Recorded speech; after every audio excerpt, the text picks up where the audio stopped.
Hey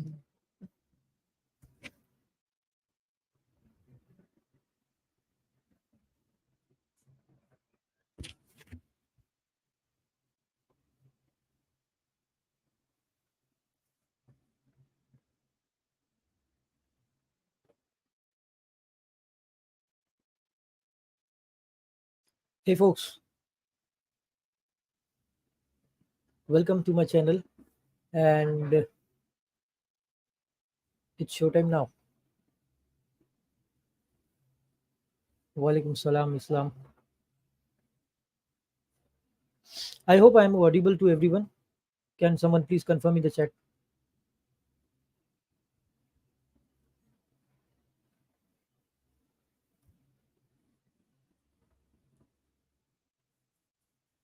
Thank you, Shreyash, for confirming.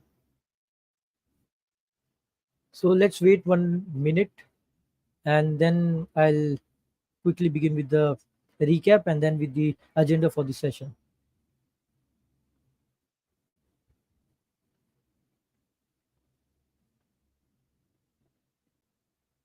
In the meanwhile, enjoy some music.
So I got a comment from Islam. He mentioned that he started learning Rest Assured. I hope today he'll be able to build a framework. I would first recommend you to start learning Rest Assured, uh, the different methods, the different interfaces, the different specification that it supports, and then go ahead and build your own framework. First, start learning from the basics, then move to the advanced part, and then in the end, you may just start learning the framework, or you're creating your own framework. Ideally, directly jumping on creating a new framework is would be a kind of a difficult and frustrating kind of an experience for you. So instead of going to that directly jumping on that, first learn about the basics and the different things that this particular rest assured framework supports, and then go ahead and create a kind of a wrapper around it. So now I think we are already 4 minutes about the time, and then I feel we should start with the session. So before moving ahead with this session, let me give you a quick recap around the previous session that we had previously. So it was like more of a kind of, we learned about what rest assured is, how do we write the test using rest assured framework, how do we create a project and add the dependencies in that particular project. We also wrote different tests using restful booker website that we started in the local machine using Docker Compose, and then quickly ran all the tests from the create booking, then getting a booking, updating booking, partial updating the booking, and then finally deleting the booking, and then verifying that the respective booking has been deleted successfully. But While writing that code, ideally, I have the test here. I hope you got all the links from the GitHub, and the you have this project in your local right now. So we created everything in the single class itself. Like in the RESTful Booker test, we created records. We wrote the request specification. We wrote the different tests for create booking, and then getting a booking, update booking, partial update booking, and then delete booking. And when we also wrote a method that returned an auth token as a string. But in this session, uh, we will not be going into the details again. That was just a quick recap on the previous session that we had. In this session, the agenda would be like refactor the test to support end-to-end testing, refactor the auth token method, add response specification. As previously we added only the request specifications, separate the configuration from the test. So previously what we did was we added everything in the same test. So ideally it is not a good practice to have everything in the test. The test class should be clean, and it should contain only the respective test and their respective assertions. So ideally, we will be doing that refactoring and cleanup in this particular session. And also in the previous session we added the data using hard coded values. Like we added some random generated manually generated test data. We need to replace that and add data faker library to generate the test data as well, and then separate the data test data from the test. We will be performing all these steps in this particular session. So without wasting much time, let's quickly move on to IntelliJ and start performing the respective code changes here.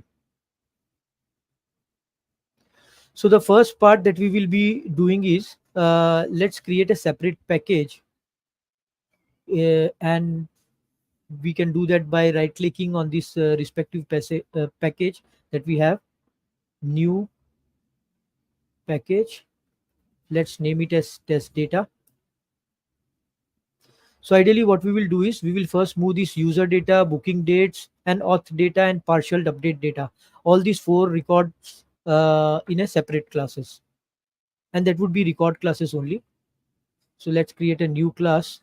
Let's keep it as a record, and it will be like user data.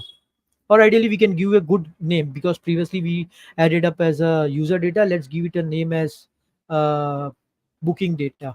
Ideally it's a booking data, so the variable should be named accordingly, and we will select the type as record. So we have this record here. Now ideally what we can do is we can just copy all these parameters from this class itself, because the all the fields in the website remains the same. Oh sorry, all the fields in the API remains the same. So the booking data record is created successfully. It shows one error that booking dates is not there. So it says that we need to import that. But ideally what we will do is we will create a new class again, name it as record, and give it a name as booking dates.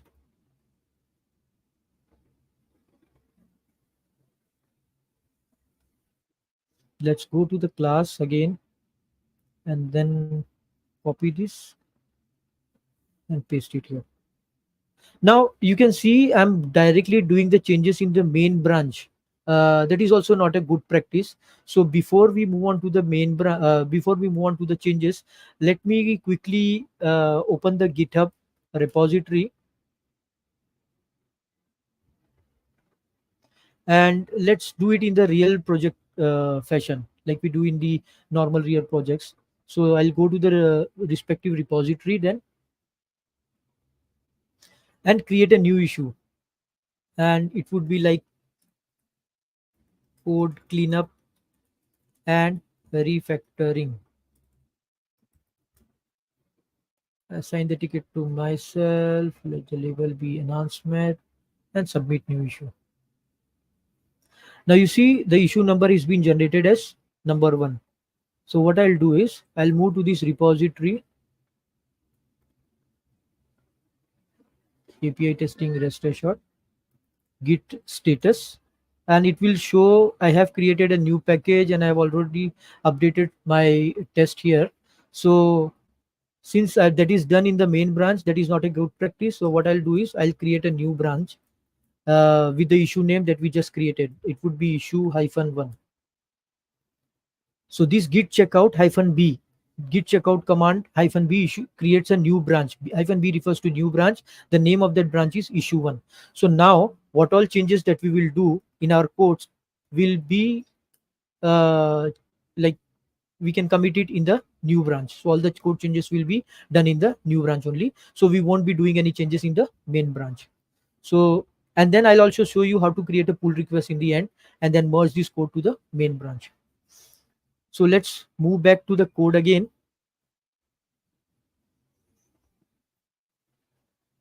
And now we need to create another class for the auth data part. It would be a record. And again, let's copy the parameters from this file itself.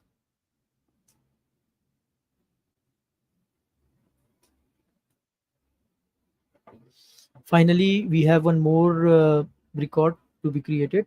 That would be partial update data. We will rename it as partial update booking.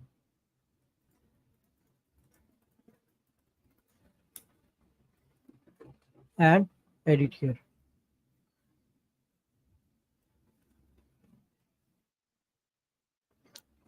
So I won't be doing any like commenting out or any other stuff because this test will start failing then.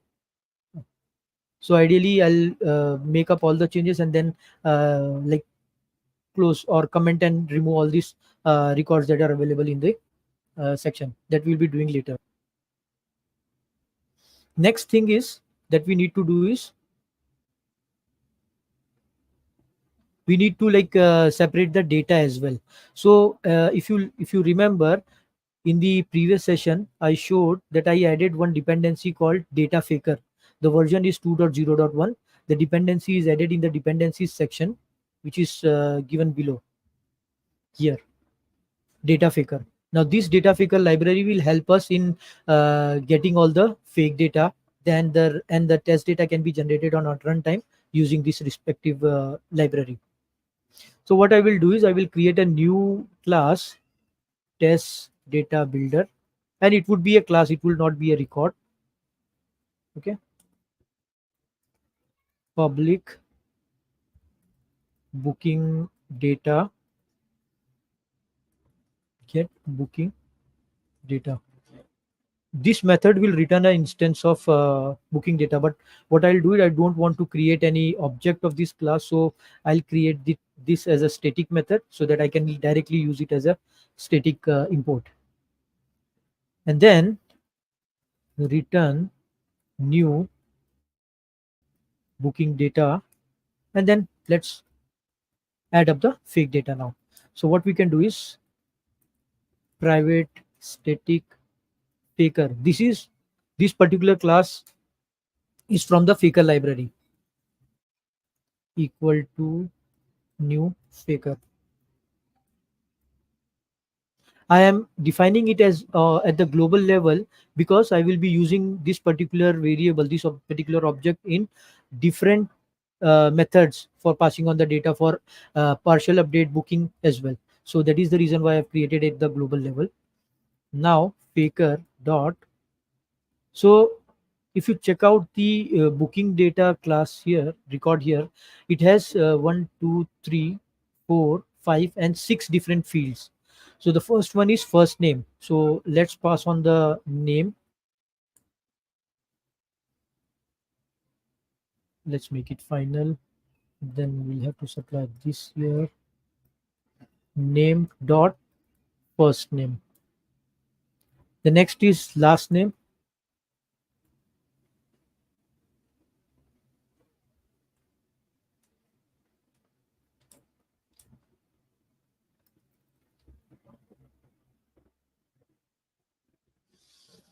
Okay, this is not required. Then Baker dot name dot last name. The next field is total price.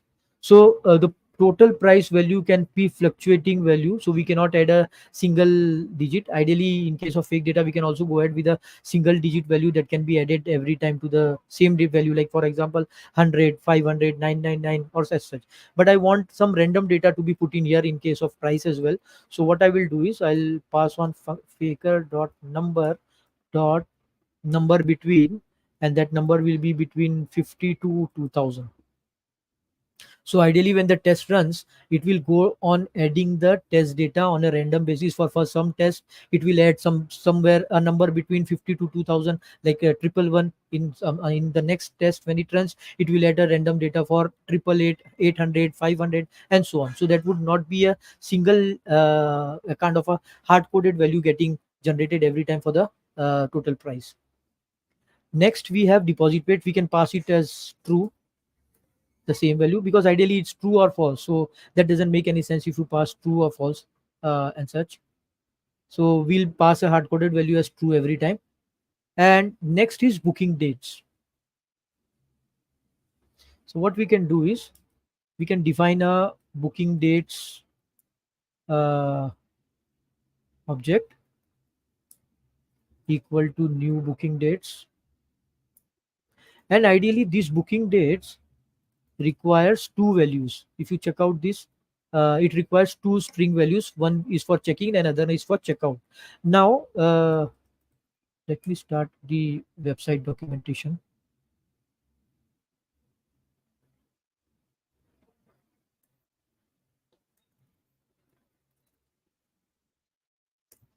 And start the instance for the RESTful booker. Sorry, I'll just shut this down and then start it again, because I don't want the logs getting generated. So I will start it in the detached mode. 1 minute, please. Okay, up and then -d. So it will say it says that the instance is started. We can see it in the Docker desktop application as well, that the instance is started. Just to verify, let me do the localhost. Okay, this website is up and running. So let's go to the API documentation here, and in the create booking post request, we can see the check-in. The date is in the YYYY MM and DD format, and the checkout date is also in the same format. So let's use a kind of simple date formatter here to generate the date in the respective formats. So it would be simple date format, the object name the same, equal to new simple date format, and here we will pass on the format as YYYY MM and DD. Now using Faker, we can also generate dates as well. Faker dot date dot uh, past 20, maybe 20 comma time unit days.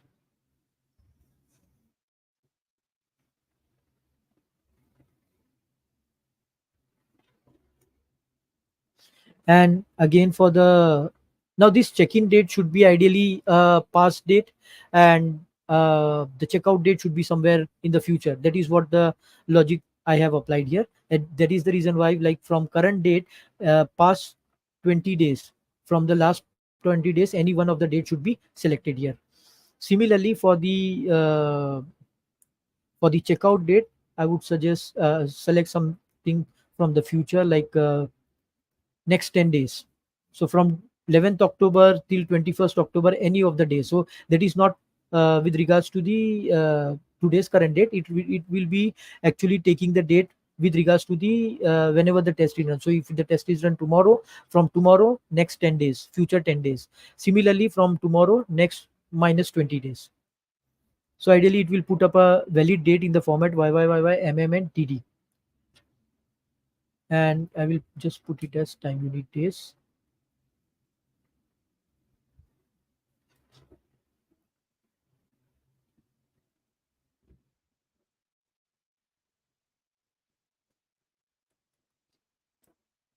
I think I missed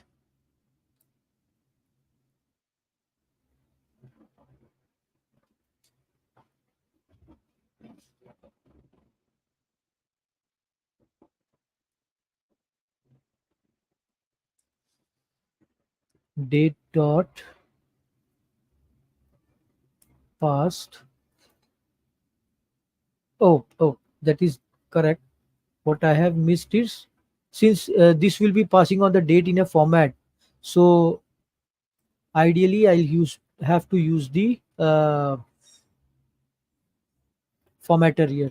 So what I'll do is, we have defined the format in the simple date format, the object name simple date format dot format, and then the respective date that will be supplied here. Similarly, simple date format dot format, and then the date value. So this way it will supply the respective date in the YYDD format here. So here, since I've created the object separately, because just to simplify the things here, otherwise I would have passed all whole of this value inside this field here, where we will be passing on the booking dates. So instead of doing that, I'll just pass on the booking date. That makes the things simple. And then finally we have additional leads. So what we will do is, we will use faker again dot, let's pass in some food value, a dish name, and this way our test data generation logic is complete for booking data. The next data that we need to generate or pass on is for the auth data. So we can do the same, public static uh, auth data, and then get auth data, and it will return new auth data. In auth data, we need to pass on the hard coded values, because we cannot fake it out. And this admin username and password, we can get it from the documentation create token. We can see that the username is admin and the password is password123. So the get token get out data is also complete now. Finally, we need to pass on the data for partial update booking. So I'll also create a new method, public static partial update booking, get partial update booking data. Let's rename this to partial update booking data. And then similarly, return new partial update booking data. And in this, we have two fields, total price and additional leads. Now let's pass some different value using faker itself. So what we'll do is, we'll pass faker dot number dot number between, let's do it 500 to 1000. So when the booking is created, it will pass on any random data between 50 to 2000. So let's do one thing. Let's generate a new data that will be 2000 and between 2000 and 3000. So that would be easier for us to check out as well. The next part is the additional leads. So again, in additional leads, when the booking is generated, it passes on the data with the dish name. So what we will do is, we'll pass something different. The dish name itself, but we'll pass some different value here. So instead of dish, we'll pass on fruit name. Okay. So this way our partial update booking data is also complete. The next refactoring that we need to do is with regards to this request specification. So let me cut this respective method from here, and let's create a new package again named as tests. And in this, let's create a new class called base test, and let me paste that thing here. So here also the naming convention is bit is not good. It's like a request specification, and again The value is changed to like spec builder. The name is given as variable name is given as spec builder. So I'll rename it to like request spec. We already have all those settings here. The only thing is we have added the base URI as well. And instead of this again doing a kind of builder of dot build, let's do some refactoring of this code and then pass on the return statement here itself. Okay, so our request specification is complete now. uh, Instead of private, since we have updated it in another class, and that is the base class, if we will be extending this class to the normal test, so let's do it as protected, so it won't be able, so no one would be able to like use it outside this package, test package. Let's create another method, a static one with response specification as well. Response spec, there will be a space here. So it will be final response spec builder. Again, let's rename this to request builder. The naming convention should be fine enough so that anyone can understand what is actually going inside, going in and out of the code. The response spec builder, and then return. So this particular method will return a new instance of sorry, this method will return the request specific response specification. So we will, what we will do is the same value, response builder dot, here we will check out this status code to be 200. Later on, I'll when we run the test, we'll also check out some other stuff like verifying the headers as well using specifications, response specifications dot build.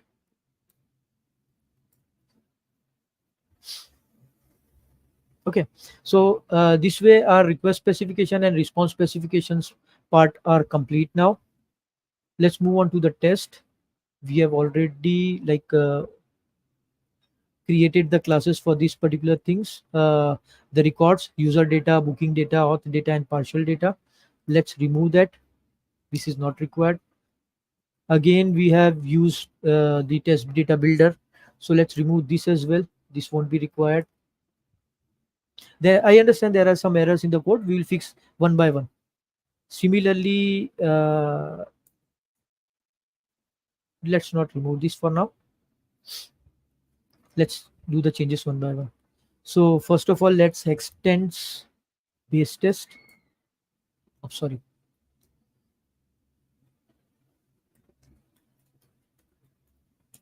Base test here. Remove the unused imports. And here, instead of spec builder, we have renamed it to this request spec. So that is the correct thing here. Now let's call in the booking data. I'm defining at the global level because this booking data is used twice in the test. Like one is used at the update booking as well. Since in update booking, we are also using the same stuff from the booking data. And we will create a new method, public void setup. This method will run before any of the test runs. That is the reason I'm defining the before class here. And here I'll just instantiate the booking data equal to, you remember we had defined this test data builder, and inside this test data builder class we have get booking data method here, which is a static method. So ideally we don't need to create a object of test data builder since it's a static method. So what we'll do, uh, let me refactor this particular method in the test package itself, so everything becomes organized and comes inside a different, the test comes in the test package, the test data comes in the respective test data package. So get booking data is the name of that method, static method. See, it shows one message like we can import, and I can I can press the option and enter button to do the static import. And we can see on the top here, import static test data builder dot get booking data. This message has been, this method has been imported successfully here. Now we can make use of this variable booking data here, and says it needs this keyword here. So ideally our booking data part is complete. Uh, Also uh, in the base test, let me remove this thing from here and put it here. Okay. So this booking data, we have the post method, and we already provided a method to verify the, we already provided a method to verify the response spec as well, using this base test. So this response spec ideally can be called instead of verifying the status code again and again. So in the method, what I can do is I'll remove this status code and then pass on spec. This spec will be for performing the response verification. And then like again, like we removed the validation from the, like remove the first name string. So ideally what we can do is we can make use of the same booking data dot first name. So since we, in the previous test that we wrote, previous session, what we did was we used some hard coded value. So it's time to like replace those hard coded value with the actual test data builder part that we updated in the test right now. Again, the booking dates again. So what we can do is this dot booking data dot booking dates dot check-in. So this is the ideal method that can be used to verify the booking dates as well. So this checking date will ideally check out the value that was passed using test data builder in the booking data method in the test data builder itself. So this booking data will variable ideally holds the data that was generated using get booking data static method. So this completes our create booking test. Now let's run this test for using testng xml. I think there are some errors in this test. uh, okay, let's fix these errors as well before we run the test. So again, spec, it would be request spec, and it's time to remove this particular stuff from this part. And then the response, sorry, spec, response spec. Ideally we can do the same stuff in the post request as well, sorry, in the update booking request as well. Request spec here also,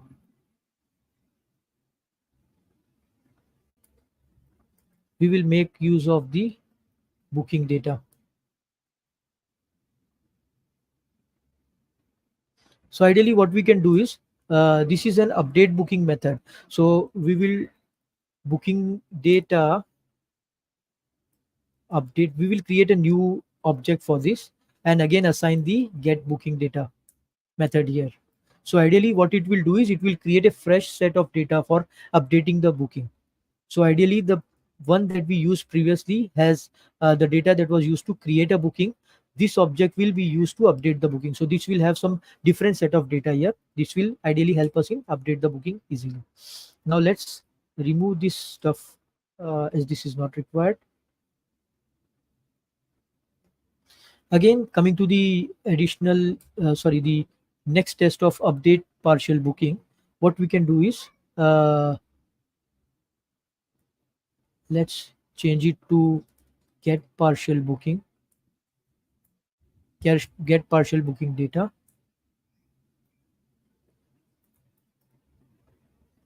partial update booking data. That was the name that we gave to the record once we separated it from the test file. Again, it would be request spec, and that body would be the same again. Let's remove this stuff as the base URI is already set in the configuration class. Again, we'll remove the status code as well. Sorry, it would be spec and then the response spec. So here we were verifying the additional needs. So what we will do is we will verify it using the object that we created, partial update data dot additional needs. So whatever value that went inside this partial data object, that will be used to verify the value here. Again, in case of deleting the booking,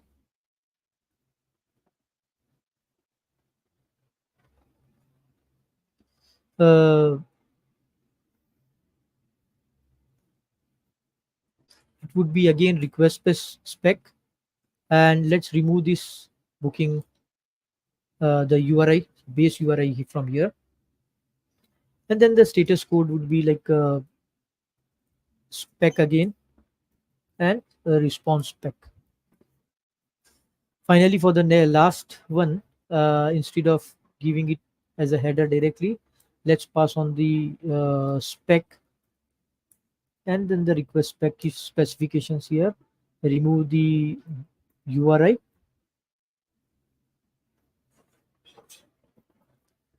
and we already have the URL correct updated correctly.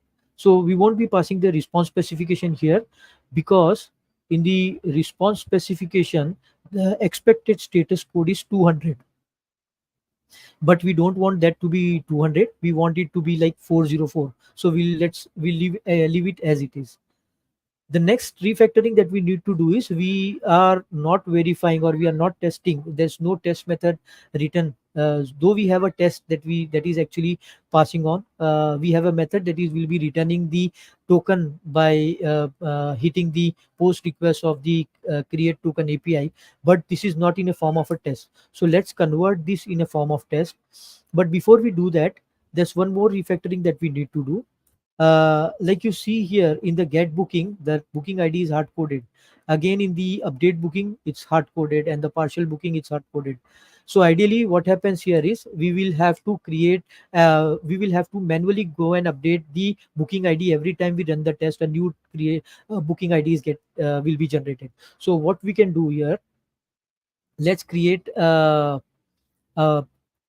new integer called booking ID and use it in our test instead of using let's use it dynamic uh, booking ID instead of passing on the hard coded values here. So we'll have to make a change in the test create booking as well, test in the test create booking test as well. What we will do is booking ID equal to, and in the end, after all the verification is done, we will extract the booking ID dot extract dot path booking ID. That is how it is mentioned here. Booking ID dot, that's it.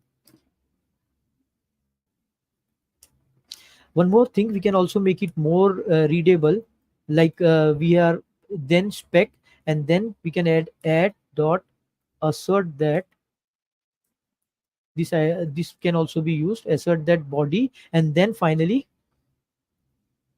extract the path from the booking ID field.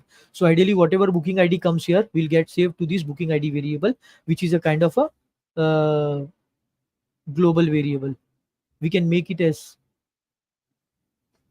we can sorry, this particular field booking ID that we have declared the variable as can be used to, it can be used in the update and the partial booking as well, and most of the other tests as well. So here, instead of booking ID updated as manually as 21, let's remove it and then just use the booking ID variable that we defined at the global level, this dot booking ID.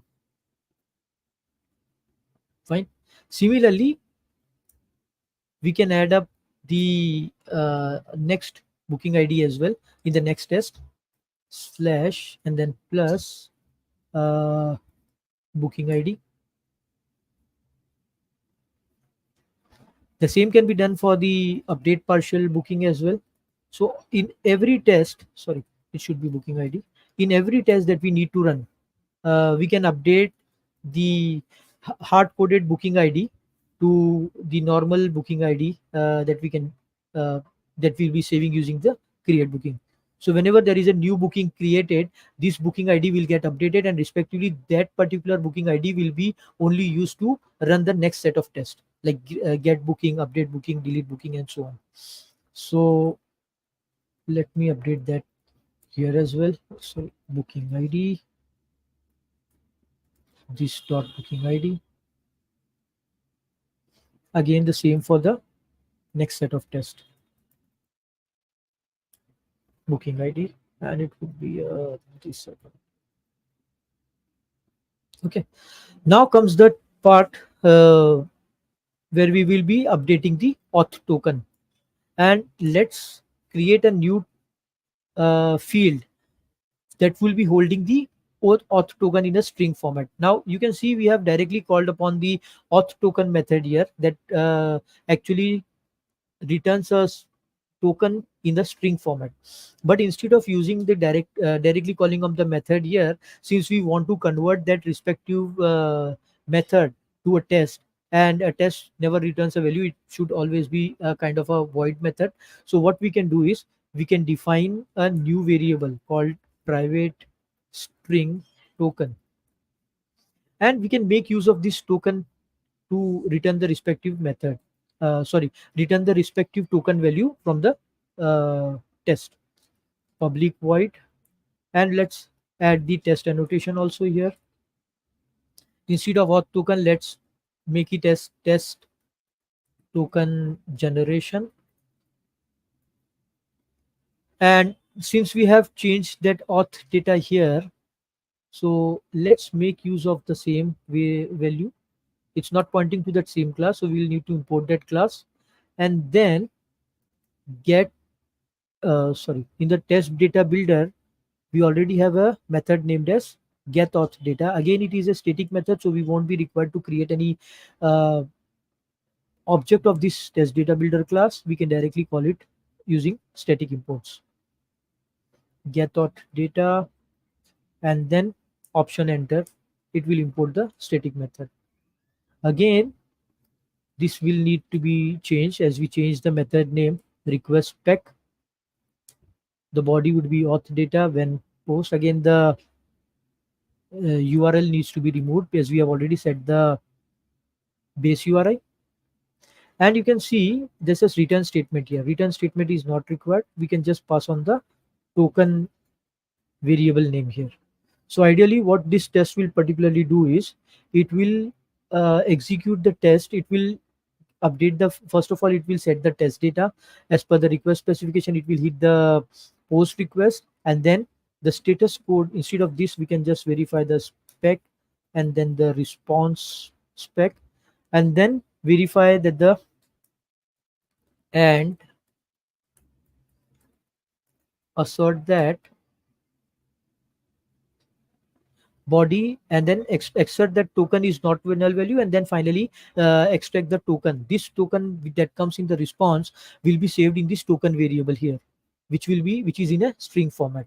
And this particular token can now be used, token variable that we have defined at the global level. This can be used in the respective methods. We can call it as token. Again, in the update partial partial update booking. Similarly, for the delete booking, and that is how it works. So we can see some kind of warnings here. I'll just fix all of this.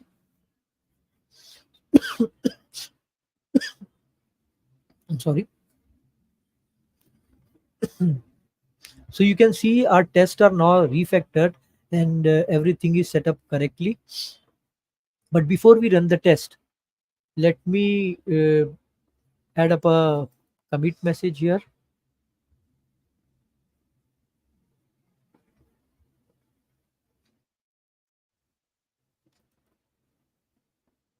Sorry, I'm on the wrong window. This is the correct window. Let's do a git status, and we can see we have updated the restful booker test. We have modified the test ng xml test data and the base test as well. Okay, so if you want to check out the differences in the file, like what all changes were done in the file, we can make use of the git diff command here. And here I just update the check out the test. So you can see all of these lines that are displayed in red have been removed from the test now.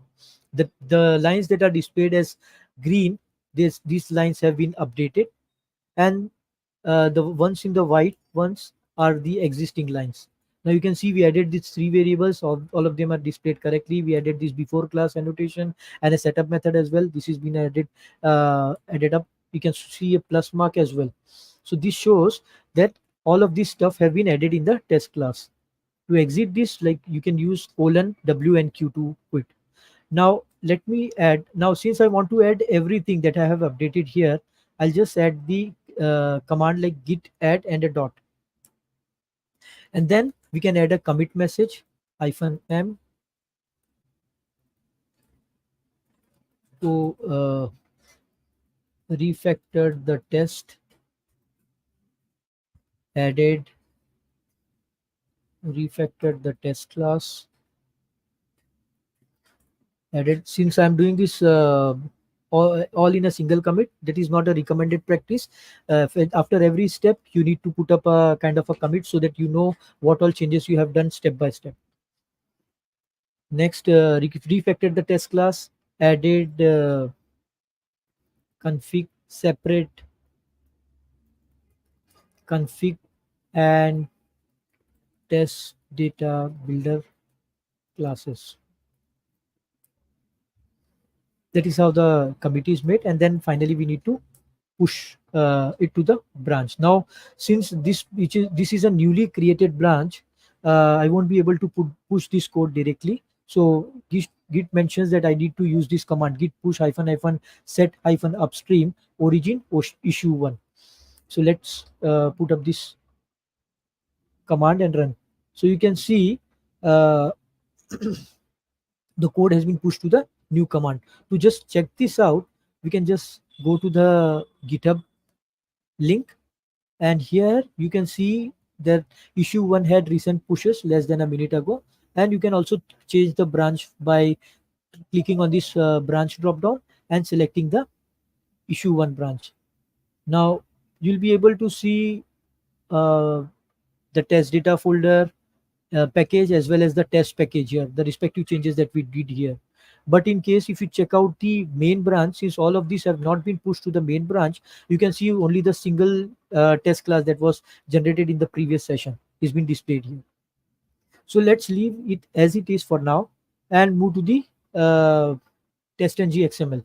Before running the test, let's update the respective test values, the test method names in the test ng xml, so we would be able to run the test successfully by one and in the same order that we want to run them.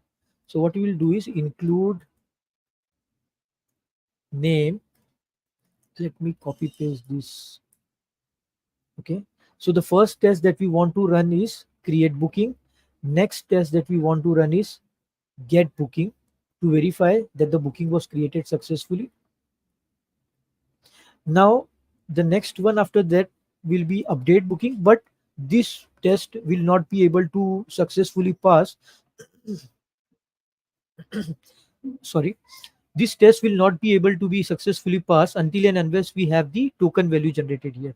So the third test would be test token generation. So let's update that test name as well. After that we'll add upon the different tests like update partial and update booking test sequentially in testng.xml file. Test update, the next will be like test partial update, and then finally we have the booking delete booking test. So I'll update that the test name as well. here, and one more test is remaining. We can add the test name as well. That is the test deleted booking.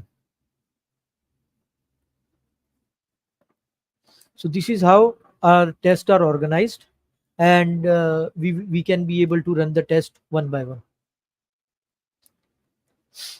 Okay, so the first test that we'll run will be create booking, then get booking, then token generation, update booking, partial update, delete booking, and test deleted booking.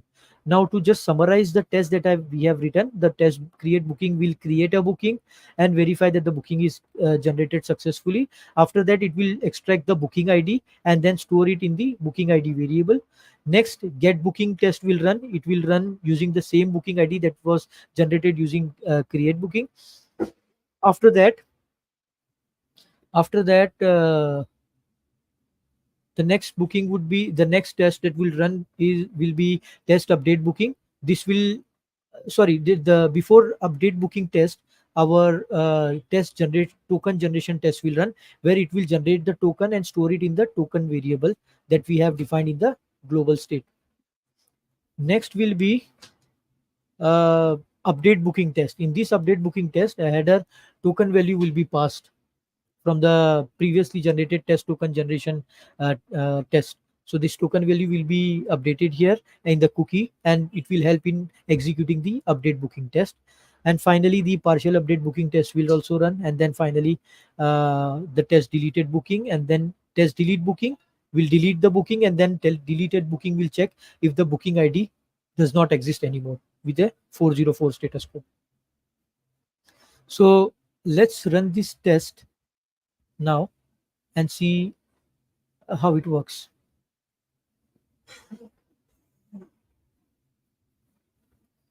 Test delete booking ideally throwed an error. Okay, so here the status code is expected to be 201, sorry 200, but it was 201. So let's check out the documentation if it is correct, and we have, if in case we have made any mistake here. So yes, that is correct. Like the delete booking should return a status code of 201. So ideally what I'll do is I'll remove this spec and instead write the status code at 201. Now one more thing, in the create booking we can check out, we can also verify the headers in the response. Now what all values that you see here is the content type is a kind of a header that comes in the response. So this content type says its value is application slash JSON and charset equal to UTF hyphen 8. So what we can do is in the base test itself, before this build, we can also write a new expectation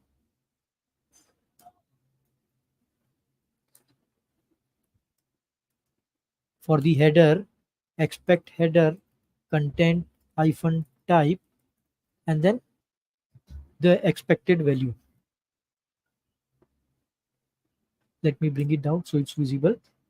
So in the response builder, we are verifying that the expect status code should be like 200, and the header should be application slash JSON semicolon space charset equal to UTF hyphen 8. So let's run the test again. So you can see in just 1 second, 51 milliseconds, you were able to perform end-to-end testing for whole of the booking application.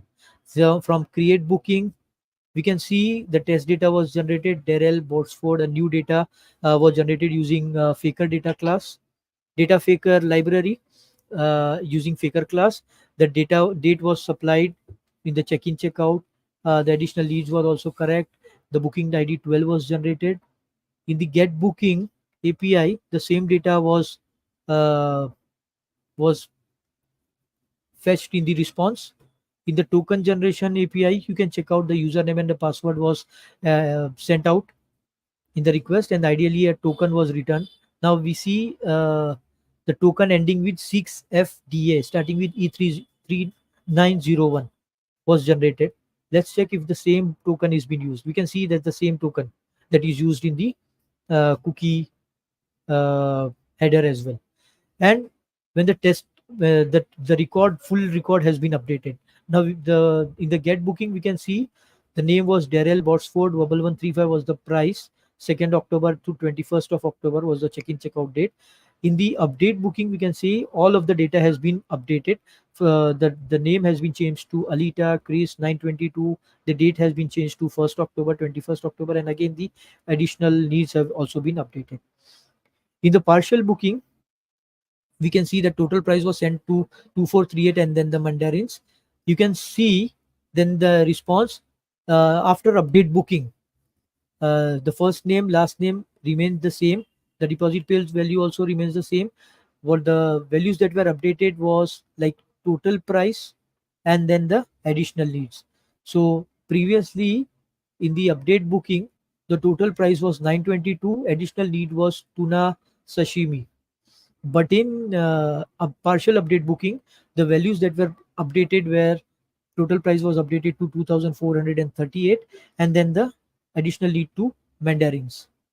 Finally the partial update booking ran successfully and then the delete booking was hit, and this made sure that the booking that was created was deleted successfully. Ideally when we tried to fetch the booking id 12, that was the same booking id that we previously created. You can see the booking id is 12. Again when we tried to hit the get api after deleting the booking, we found out that it returned 404, not found. That means the booking was deleted successfully. Now let's before I merge this code, let me also check out if I've made any other changes in the code. I can see there are 3 more changes and all of those changes are legitimate. So let's go ahead and add them and then commit -m updated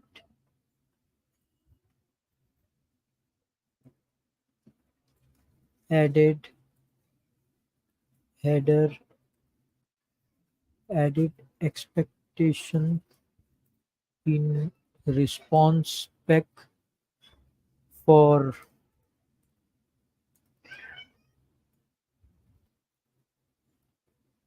the spelling for response is not correct, so let's correct it out. For header verification and then updated status code as 201 for deleted booking in test, and then finally updated testng.xml to run end-to-end tests. And this is how our commit message will be created, and then we'll just push it up to push the code to the remote repository.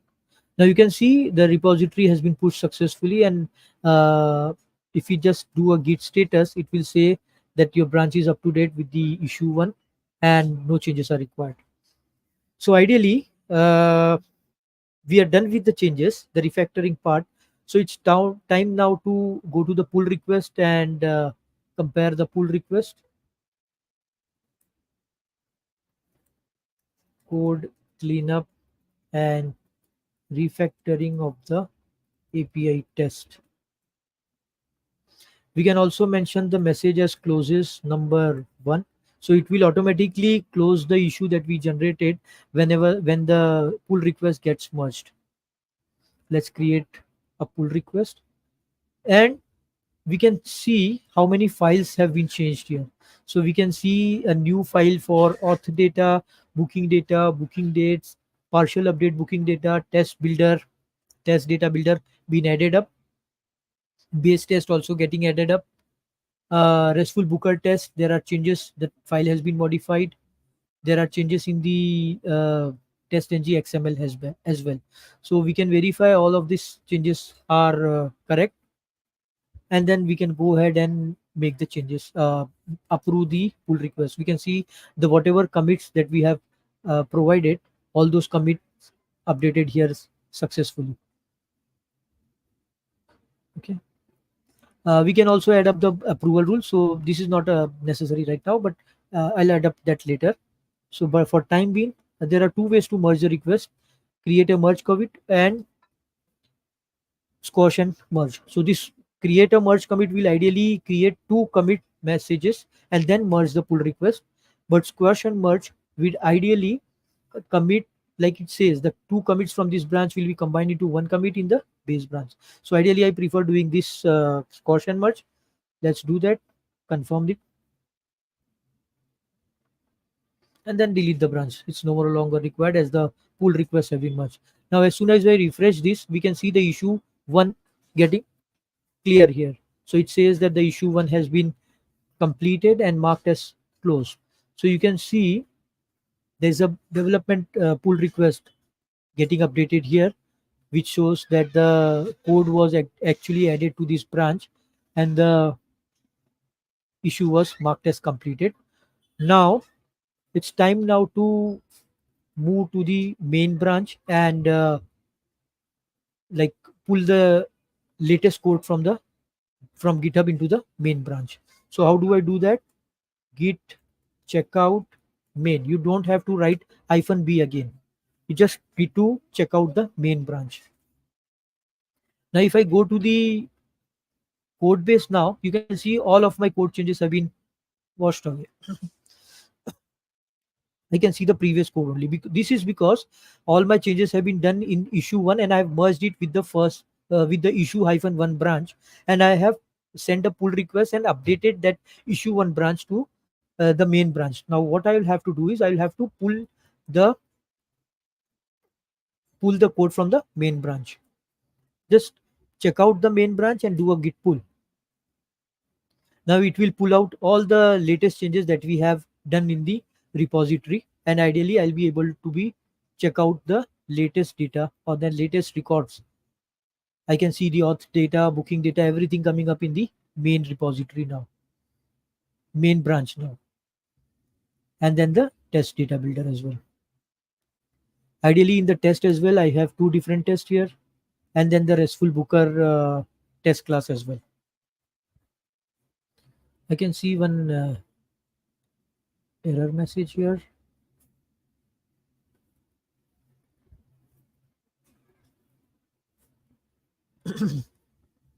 Let's rerun the test again just to clarify that there are no errors here. It ran successfully. So this was all about this today's session here. I hope you got a better understanding about the cleanup and the refactoring part, and do subscribe to my channel and spread this video around your network so that other people can also benefit from it. And I'll be updating. I have already updated the GitHub repo as you saw in the live session itself. So do check out the latest branch and find out all the refactoring that we did in the current session. I'll be adding up the video link in the readme here. So this link is related to the previous session. If you want, you can check out the previous session from here link. From this link, I'll be adding up the link to the latest video that from the recording from this session as well in some time. Thank you so much.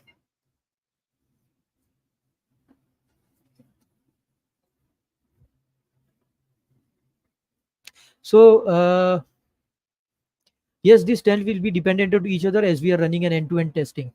We won't be running the isolated test here, as I'll perform the end-to-end testing from create booking to delete booking.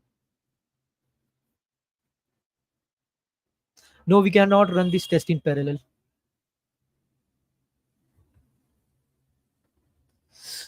If there are any other questions, I can wait for next 2 minutes. Otherwise, we can just drop off.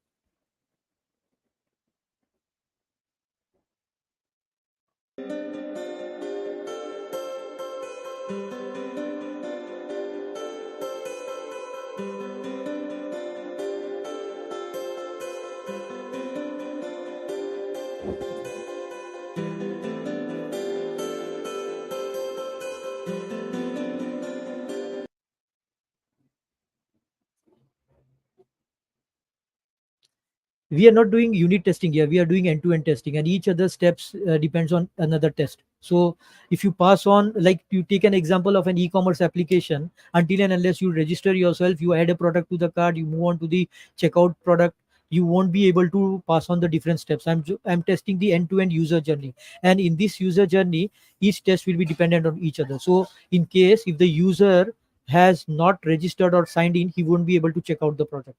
So this comes in a one-on-one session itself. Like we cannot run a kind of a isolated test in case of end-to-end user journey. That is a kind of a unit testing, what you're talking about, I think so.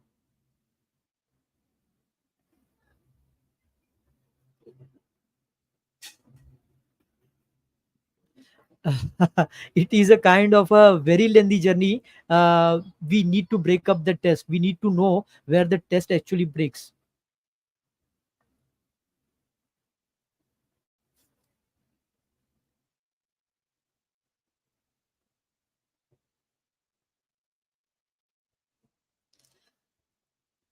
Okay, that's all about for this session. Thank you so much, guys. Bye.